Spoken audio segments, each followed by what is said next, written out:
তো বন্ধুরা, প্রথমে ভিডিওটি দেখুন।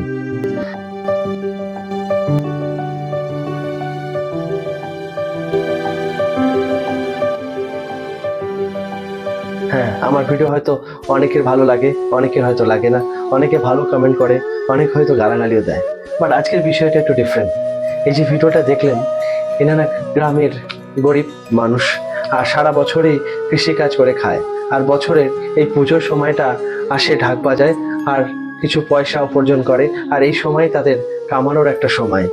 তো আমার একটা ছোট রিকোয়েস্ট আপনাদের কাছে, যারা এই ধরনের ঢাকিদের দেখেন, যারা ঢাক বাজার শোনেন বা যাদের ভালো লাগে, তো আমার একটাই রিকোয়েস্ট আপনাদের কাছে, যে 10 টাকা 20 টাকা আপনার যেরকম সামর্থ্য এদেরকে দিয়ে হেল্প করবেন।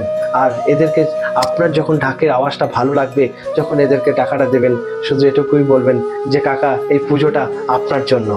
তো আপনারও ভালো লাগবে, ওনারও অনেক ভালো লাগবে। তো এই ছোট্ট রিকোয়েস্টটা আপনাদের কাছে রইলো। যারা আমার ভিডিও দেখেন, যারা আমার পরিবারের মনে করেন, তারা ডেফিনেটলি এটা করবেন। ধন্যবাদ।